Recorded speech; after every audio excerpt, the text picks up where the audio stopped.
Some students ask me if it's possible to get a high score on the TOEIC by memorizing answer templates from the web. Hello, my name is Andy, and I am a 29-year-old English teacher from Miami, Florida.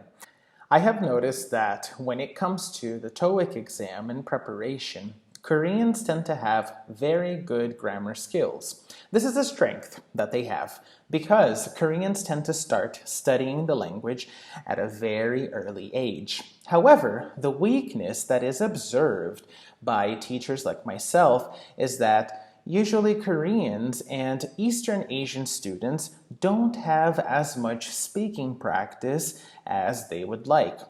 They just tend to study the grammar and memorize everything. However, you don't get a chance to practice everything in the real world.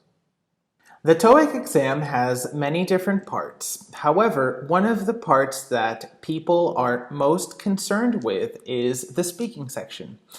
Some ways that you can practice for the speaking section that I would recommend would be for you to study the vocabulary topic by topic.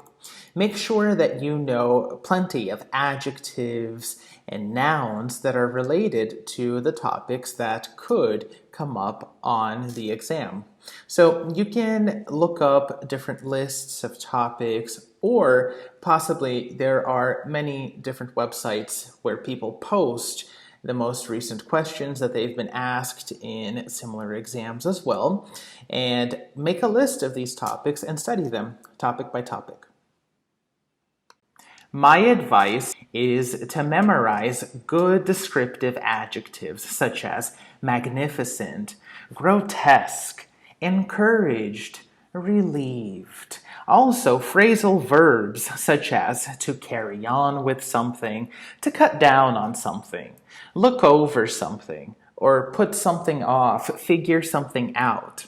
Also, good connectors like in spite of, however, nevertheless, whereas, not only but also will help you get a much better score on your exam. Remember that it's very important for you to have good vocabulary for this test, and of course to use all of these items in the appropriate tense. Sometimes I get the question, teacher, for me to get a good score on the TOEIC exam, should I speak as much as possible? No, I don't think that's the idea. For you to get a good score on the TOEIC exam, it's most important for you to use good vocabulary and, of course, the right verb tense. Make sure that you have good adjectives in your vocabulary, good phrasal verbs, great connectors, and that you also rephrase the question in your answer. That way, you could achieve the best score. Some students ask me if it's possible to get a high score on the TOEIC by memorizing answer templates from the web. It is possible. However, I think it is most important that you really understand how to use the vocabulary that you would use if you decide to go by this method. Make sure that you really comprehend the connectors, the phrasal verbs, the adjectives, so that you can really feel your answer and sound as convincing as possible.